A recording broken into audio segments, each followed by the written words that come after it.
ফারুকী ওয়াজ TV.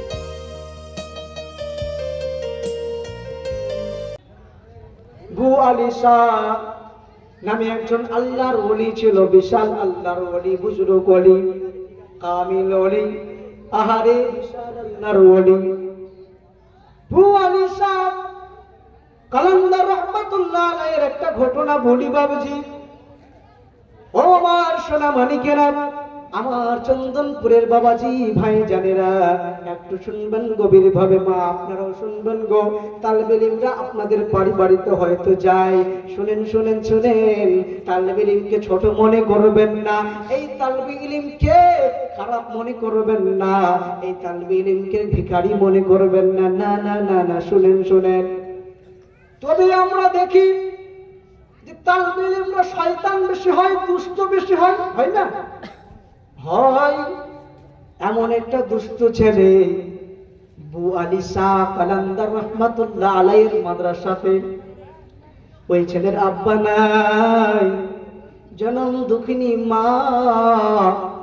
বু আলী শাহ রহমাতুল্লাহ আলাইহির মাদ্রাসাতে ওই সন্তানকে, বাপ হারা সন্তানকে যেন হুজুরের মাদ্রাসায় ভর্তি করে দিল। মাদ্রাসায় ভর্তি করার পরে আপনারা সকলে জানেন ছেলে তালেবে ইলম কিভাবে শয়তান হয়, আপনারা জানেন তো সকলে, অনেক বদমাশ হয়, তাই না? তো ওই ছেলেটাও এত শয়তান ছেলে, এত বদমাশ বু আলী শাহ কালান্দার, তিনাকে যখন দাখলা নিয়ে নিল, ভর্তি নিয়ে নিল বাবাজি, ও আমার আম্মা জানিরা শুনেন শুনেন শুনেন। বু আলী শাহ কালান্দার যেমনি ভাবে দাখলা নিয়ে নিল, ছেলেটা মাদ্রাসায় পড়া শুরু করে দিল, পড়া আরম্ভ করে দিল। ওই ছেলেটা ধ্যান দিয়ে পড়া ওইভাবে পড়তো না, যদিও পড়াশোনা করতো তো যদি খাতা, ভালো খাতা পেত, ওই খাতাগুলোকে ছিঁড়ে দিত। কারো ভালো কাপড় যদি থাকতো, কাপড় ছেড়ে দিত। এত বদমাশ, এত শয়তান, এত বদমাশ ছেলে। মাদ্রাসার সকল তালবে ইলমরা বু আলী শাহ কালান্দার রহমাতুল্লাহ আলাইহির কাছে যে বলছেন, হুজুর এই সন্তান, এই ছেলে এত বদমাশ, আমাদের পড়ার কিতাবগুলো ছিঁড়ে দেয়, আমাদের লেখার খাতাগুলো ছিঁড়ে দেয়। হুজুর গো, এর অত্যাচার আর সহ্য করতে পারতেছি না, এর জুলুম আর সহ্য করতে পারতেছি না। হুজুর আপনি একটা ব্যাপার, এর জন্য একটা ব্যবস্থা করে দিন। বু আলী শাহ কালান্দার কামিল পীর ছিলেন, আল্লাহর ওলি ছিলেন, আর আল্লাহর ওলিদের জবান দিয়ে যেটা বের হয়ে যায় সেটাই সত্যি হয়ে যায়। যদি বলুন সুবহানাল্লাহ সুবহানাল্লাহ। বু আলী শাহ কালান্দারের মুখ দিয়া বের হয়ে গেল, ও সন্তানেরা তোমরা রাগো না, যদি আস্তে আস্তে ঠিক হয়ে যায়, আস্তে আস্তে যদি ভালো হয়ে যায়। আবার সন্তানেরা লালিশ করলো, হুজুর আপনার মাদ্রাসায় আমরা আর থাকতে পারবো না, এই সন্তানের জ্বালায়, এই ছেলের জ্বালায় আমরা মাদ্রাসায় থাকবো না, আর থাকতে পারবো না হুজুর। হয়তো আপনি এই ছেলেটাকে রাখুন, না হলে আপনি আমাদের রাখুন। মাদ্রাসার সমস্ত ছাত্র যদি বের হয়ে যায় একটা ছেলের জন্য, মাদ্রাসা চলবে? চলবে না। বু আলী শাহ কালান্দার আহা আল্লাহর ওলির জবান দিয়ে যেন বের হয়ে গেল, এই ছেলেটা কালকে সূর্য ওঠার পরে পরেই এই সন্তানটা মৃত্যুবরণ করবে। আহা আল্লাহর ওলির জবান দিয়ে যখন বের হয়ে গেল যে এই সন্তান সূর্য ওঠার পরে পরেই সন্তানটা মৃত্যুবরণ করবে, বাবাজি আমার, যেমনি আল্লাহর ওলিদের, মা শুনুন, আল্লাহর ওলির মুখ থেকে বের হয়ে গেল যে সন্তান আগামী কাল সূর্য উঠবে আর এই সন্তানটা যেন বাপজি মারা যাবে। আহারে কেমনি কেমনি করি ওই ছেলেটার মা আওয়াজটা যেন শুনতে পেয়েছেন। মা তো মাই হয়, তাই না? আহারে মা সন্তানের ব্যথা সহ্য করতে পারবে না। ছেলেটা যদি খারাপ হয় মা সন্তানের দোষগুলো গোপন রাখে, তাই না বাবা? তাই না মা? আহারে মাগুলো আমার খুব ভালো হয় গো। মা মায়ের মতো আপন কেউ হয় না। জোরে বলুন সুবহানাল্লাহ, সুবহানাল্লাহ।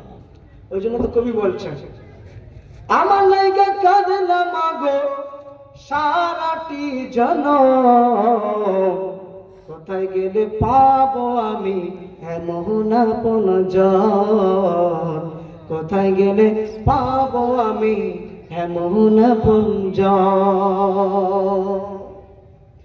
10 মাস ঘুমাওনি মা গর্ভে যখন আমি,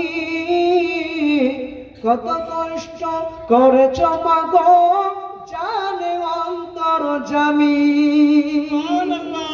10 মাস ঘুমাওনি মা গর্ভে যখন আমি, কত কষ্ট করেছ মা গো জানে অন্তর্যামী।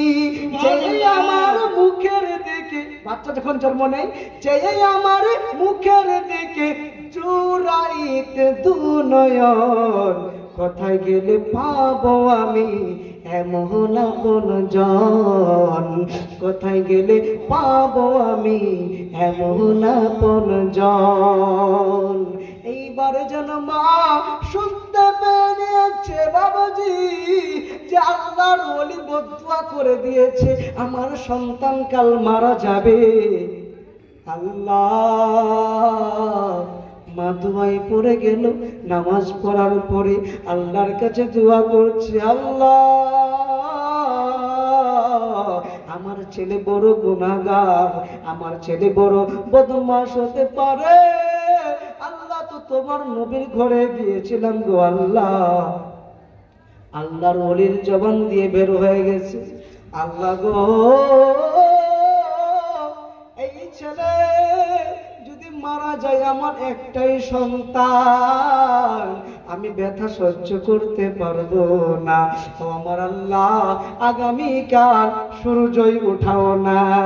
সুবহানাল্লাহ, সুবহানাল্লাহ। মা যেন কান্না করতে শুরু করে দিয়েছে। আল্লাহ, আল্লাহর ওলির মুক্তি যা বের হয়েছে তাই সত্য। আল্লাহ গো, আমার সন্তানটা যেন কালকে মারা না যায়। আল্লাহ তুমি সূর্যটাকে উঠাইও না, আল্লাহ তুমি সূর্যটাকে তুলবা না।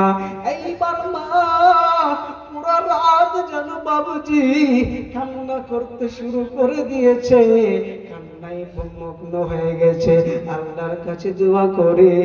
এইদিকে বাবা রাত গভীর হয়ে গেল, রাত যেন শেষ হচ্ছে না, অন্ধকার যেন ছুটছে না।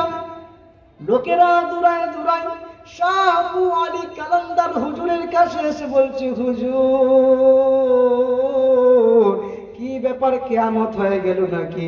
এটাকে কিয়ামতের আলামত নাকি হুজুর? আমাদের সবাই ঘুম ভেঙে গেছে, তারপরও সূর্য উঠছে না কেন? সূর্য কেন তুলো হয় না? সূর্যর মুখ কেন দেখতে পাই না? কিয়ামত হয়ে গেল নাকি? শাহ আবু আলী কালান্দার রাহমাতুল্লাহ আলাইহি যেন বলতে লাগলো, আহারে আমি নিজেও বুঝতে পারছি না কেন সূর্য উদয় হচ্ছে না। সুবহানাল্লাহ, রাত যেন দিগির হয়ে গেছে, সূর্য আর উঠছে না। ওইদিকে যে মা জনম দুঃখিনী মা দোয়া করছেন, ভাবছি আমার এইবারে যেন বাবা বুয়ালি শাহ কালান্দার বলছে, চলো বাবা চলো চলো একটু দেখি কি কারণে সূর্য উঠছে না। আল্লাহর ওলি যেন বাবা রাস্তায় হাঁটতে হাঁটতে হাঁটতে হাঁটতে ওই যেন আব্দুল রহমানের মায়ের বাড়ির সামনে হাজির হয়ে গেল। দেখতে পাচ্ছে কে যেন একজন আম্মা, কে যেন একজন মা, দুই হাত চোখের পানি টপ টপ করে পড়ে, আর মা যেন কান্না করছে, আল্লাহ আর সূর্য উঠায় না, সূর্য উঠালে আমার সন্তান মৃত্যুবরণ করবে। আল্লাহ গো সূর্য উঠিও না, সূর্যটাকে উঠাইবা না। আল্লাহর ওলি শাহ আবু আলী কালান্দার রাহমাতুল্লাহ আলাইহি যেমনি ভাবছেন দেখে নিল।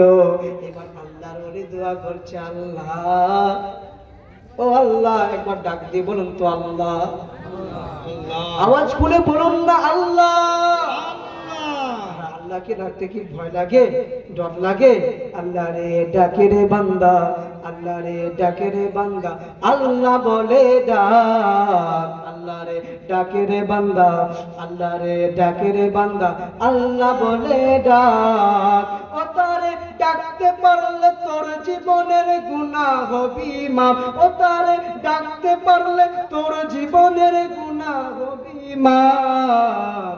আল্লাহ রে ডাকে রে বান্দা, আল্লাহ রে ডাকে রে বান্দা, আল্লাহ বলে ডাক। একবার আওয়াজ খুলে বলুন তো আল্লাহ। একবার আওয়াজ খুলে বলুন আল্লাহ। এই ডাকটা আমার আল্লাহ কবুল করবেন, যদি বলুন সুবহানাল্লাহ। আল্লাহর ওলি শাহ আবু আলী কালান্দার রাহমাতুল্লাহ আলাইহি যেন দোয়া করছেন, আল্লাহ আমি দোয়া করে দিলাম এই সন্তানের হায়াত বাড়িয়ে দাও। আওয়াজ খুলে বলুন না সুবহানাল্লাহ। এই সন্তানের হায়াতকে বৃদ্ধি করে দাও।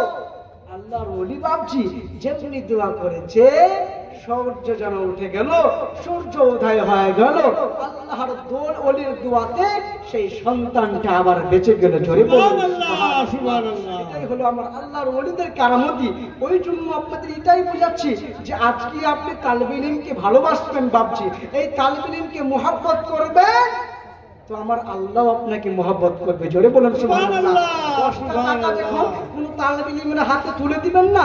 আহা, তালিবে ইলমটা যদি আল্লাহর কাছে দোয়া করে দেয়, তো কিতাব লেখনেওয়ালা লেখে যে তালিবে ইলমের দোয়া কারেন্টের মতো কবুল হয়ে যায়। জোরে বলুন সুবহানাল্লাহ। তালিবে ইলমের দোয়া কারেন্টের মতো আল্লাহর দরবারে যেন কবুল হয়ে যায়। আওয়াজ খুলে বলুন সুবহানাল্লাহ। তালিবে ইলমকে মহব্বত করুন। একবার দরুদ শরীফ পড়ুন, আল্লাহুম্মা সাল্লি আলা সাইয়্যিদিনা মুহাম্মদ ওয়া আলা আলি সাইয়্যিদিনা মাওলানা মুহাম্মদ হৃদয়ের মাঝে। বাপজান যারা দাঁড়িয়ে আছেন একটু বসুন আল্লাহর রহমতে। এই যে তালিবে ইলমদের কথা বলছে, আলিম ওলামাদের কথাই বলছে, সুবহানাল্লাহ সুবহানাল্লাহ। এদের চেহারা দেখলো নেকি হবে, যদি বলেন সুবহানাল্লাহ। মায়েরাও আমার বসে যান একটু। হৃদয়ের মাঝে একটাই বাসনা, যাবো আমরা সোনার মদিনা। আওয়াজ করে বলেন সুবহানাল্লাহ। হাত উঠিয়ে বলে দেন ইয়া রাসূলুল্লাহ। হৃদয়ের মাঝে একটাই বাসনা, যাবো আমরা সোনার মদিনা। আর আমরা সবাই নবীজির দিওয়ানা। আপনার দিওয়ানা না নবীর? সবাই দিওয়ানা আমরা। আমরা সবাই নবীজির দিওয়ানা, যাবো আমরা সোনার মদিনা। যাবো আমরা সোনার মদিনা। থাকিত যদি দুইটি ডানা, থাকিত যদি দুইটি ডানা, উড়ে যেতাম সোনার মদিনা, উড়ে যেতাম সোনার মদিনা। তবে আল্লাহর কাছে একটাই দোয়ার আরজি, সকলের কাছে জানতে চাই যে আল্লাহ, আমরা যদি কোনোদিন মদিনায় যেতাম তাহলে আমাদের আর এই জমিনে ফিরে যাবে, তাই না? যে আল্লাহ, যদি আমাদের মদিনায় যাওয়ার নসিব হতো, তাহলে একবার হলো ওই সোনার মদিনায় যদি যেতাম, আমাদের আর এই দুনিয়াতে ফিরে যাবে না, এই দেশে ফিরে যাবে না। কি করব? আল্লাহ আমাদের মরণ সেখানে দিয়ে দিও। জোরে বলুন সুবহানাল্লাহ। আহা, দেখতে চারণ দিও গো মদিনার মাটিতে মরণ দিও গো, মদিনার মাটিতে ইয়া ইলাহি পাক রব্বানা, মুখেতে দরুদার সালামের নজরানা নিয়ে যাব সোনার মদিনা, নিয়ে যাব সোনার মদিনা। হৃদয়ের মাঝে একটাই বাসনা, যাব আমরা সোনার মদিনা, যাব আমরা সোনার মদিনা। নারে তাকবীর, নারে রিসালাত। 500 টাকার দাতা আল্লাহ রাব্বুল আলামিন যেন 500 টাকাকে কবুল করেন। একবার হলে আহারে সোনার মদিনা ঘুরে আসুন। আল্লাহুম্মা আমিন। সুবহানাল্লাহ।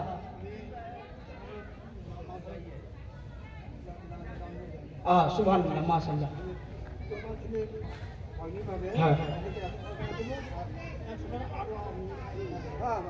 নারে তাকবীর, আওয়াজ দিয়ে বলেন না সুবহানাল্লাহ।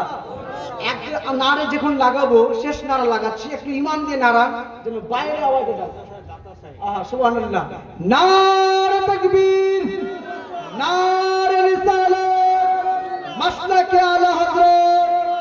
এই যে দাতা, মাদ্রাসার দাতা বলেন জিন্দাবাদ।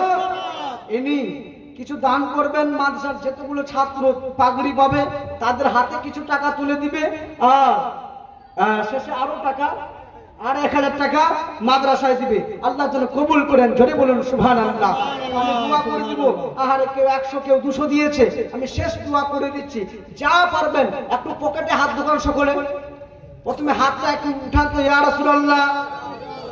আমার সাথে সাথে বলেন ইয়া রাসূলুল্লাহ। উঠান, নবী আমার দেখছে, তাকায় তাকায় উঠান।